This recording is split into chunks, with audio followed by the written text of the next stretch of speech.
channel, I wanted to give a mini book haul for the books that I bought in the month of July and the books that I've bought so far in the month of August. I need to go on a book ban. I just need to ban myself from buying any books for a while because I think so far this year I've bought 90, and I know for some that's not a lot, but for me that is a lot. I read 16 books total last year, so to have already purchased 90 is a lot for me. I've read, I think, 38 books so far, so I need to ban myself from buying books. And the hard part is that every book that I have bought is a book that I truly want to read. So if I just keep piling them on, I'm never gonna get through them all by the end of the year. I already don't see myself getting through these 60 some odd books that I have left by the end of the year. I'm just not that fast of a reader. So basically at this point, I've been building my 2025 TBR. I guess that's what it would be. But yeah, so let's just get into my mini book haul. And I really want to go on a book ban or not buy books until October, because Stay in the Light comes out in October, and then December Bellevue by Robin Cook comes out. So I really want to say, like, I took a break when those books come out, because I feel like once I buy those, I'll be back to buying books. But anyway, The Only Good Indians by Stephen Graham Jones. A tale of revenge, cultural identity, and the cost of breaking from tradition. In this latest novel from the Jordan Peele of horror literature, Stephen Graham Jones seamlessly blending classic horror and dramatic narrative with sharp social commentary. The Only Good Indians follow 4 American Indian men after a disturbing event from their youth puts them in a desperate struggle for their lives.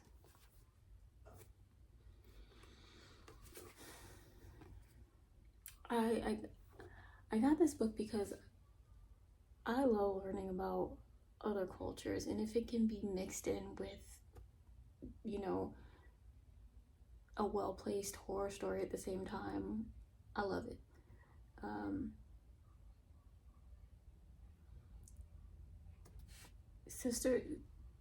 I guess the story, like just reading the back, reminds me or makes me think it'll be like Sisters of the Lost Nation by Nick Medina, where you learn this native history, but you know, it's wrapped around it's like a thriller or a horror or, you know, type of folklore things.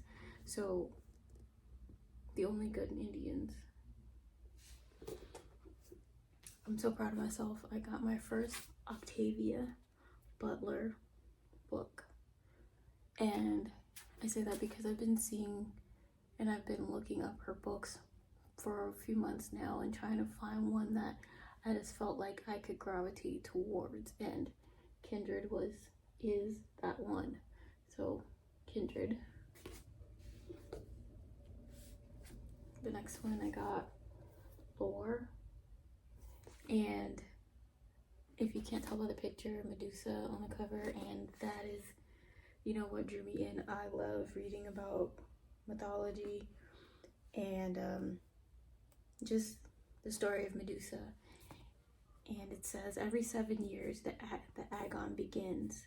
As punishment for a past rebellion, 9 Greek gods are forced to walk the earth as mortals. They are hunted by the descendants of ancient bloodlines, all eager to kill a god and seize their divine power and immortality. Like, that draws me in and of itself, especially because I was watching / reading Records of Ragnarok, which seems to be, or which this book reminds me of, you know, because in Records of Ragnarok, you know, to save humanity, specific humans from the past are brought back to battle the gods for humanity, you know, to save humans. So like this is what it makes me think of.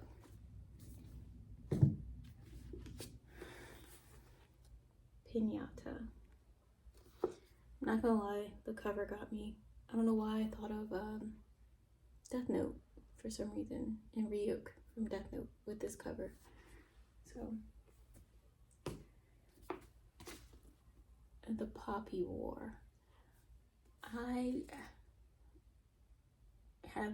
watched a review of the Poppy War, and it seems like it'll be a challenge. And I had already read the back jacket, and it was already like in my save list in Amazon, and I was just putting it off because I was like, I don't think I want to tackle that yet, but I bought it for when I'm looking for a challenging read. But at the same time, I feel like I can't, the way I read multiple books at a time now, I don't feel like I'm going to be able to do it with this one, because I know that there are going to be things that I need to be paying attention to get the most out of this book. So, the Poppy War. Next one is Kite Runner, and I wanted this book in 2013, right before I deployed to Afghanistan, and I searched for it. The library on Post didn't have it, and I just wasn't using Amazon in that way yet to look for it on Amazon, so maybe that's my fault. But I couldn't find this book, and I wanted to read it before I deployed. I don't know, but I couldn't find it, so instead I ended up reading 1,000 Splendid Suns, which was excellent, and I always said I was going to go back and read The Kite Runner, so I finally got The Kite Runner. Let's see. The next book I got was Praise, and this one is another one that was in my Amazon save list for a while, and I mean, I would put it on there, and then I would take it off, and then I would put it back on and take it off, and then finally I was in Walmart probably a year after I first thought of buying this book, and I saw it, and I was like, this has got to be a sign, I gotta get it, so I bought it.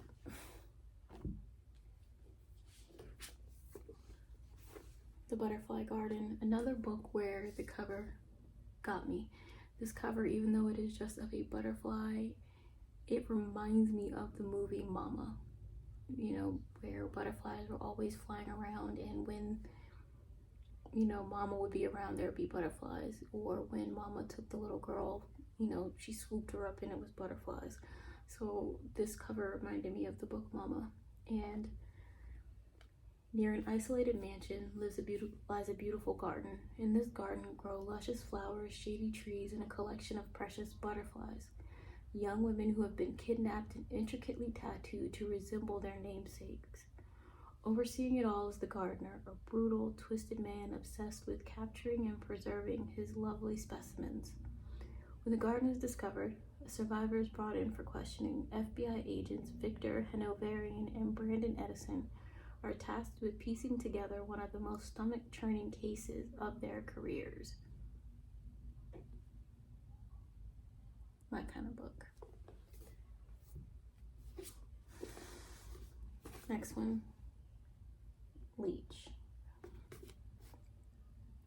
I have my own little naive story of what I used to think leeches were and what leeches were and what leeches were not. But I know it has nothing to do with this cover, but the title alone got me. And then it says, in an isolated chateau, as far north as north goes, the Baron's doctor has died. The doctor's replacement has a mystery to solve, discovering how the Institute lost track of one of its many bodies. For hundreds of years, the Interprovincial Medical Institute has grown by taking root in young minds and shaping them into doctors, replacing every human practitioner of medicine. The Institute is here to help humanity, to cure and to cut, to cradle and protect the species from the apocalyptic horrors their ancestors unleashed. In the frozen north, the Institute's body will competitor, for it's rung at the top of the evolutionary ladder. A parasite is spreading through the Baron's castle. Already a dark pit of secrets lies violence and fear. The two will make war on the battlefield of the body. Whichever wins, humanity will lose again.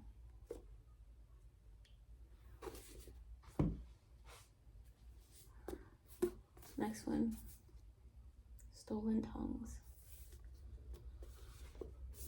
There's something about the title, like just the title drew me in. A romantic cabin getaway doesn't go exactly as planned. High up on the windswept cliffs of Pale Peak, Faye and Felix celebrate their new engagement, but soon a chorus of ghastly noises erupts from the nearby woods, the screams of animals, the cries of children, and the mad babble of 100 mournful voices. A dark figure looms near the windows in the dead of night, whispering to Faye. As the weather turns deadly, Felix discovers that his terrified fiancée isn't mumbling in her sleep. She's whispering back. And last but not least in this book haul is The Atlas Six. I had been seeing this book as well. It's another one that I kind of was on the fence about, and I was like, okay, so if I just, go into a store and I see it, I'm gonna get it. Like, I'm not going to pass it up. But I was kind of set on holding off until later with this one, but along with Praise, I happened to be in the store and I spotted it, so I got it. I'm gonna have to do like a random or blindly choosing my TBR to just get through some of the books that I really, really want to read, because if I mood read, I'll probably not get to a lot of the books that I recently bought anytime soon. But we'll see. So these are the books that I bought in July and so far in the month of August. I don't want to keep saying so far because I don't need to buy anymore. So here we go. But I need to build my library, but not right now. I don't have the funds to do any more than what I'm already doing. So thank you for watching and see you in the next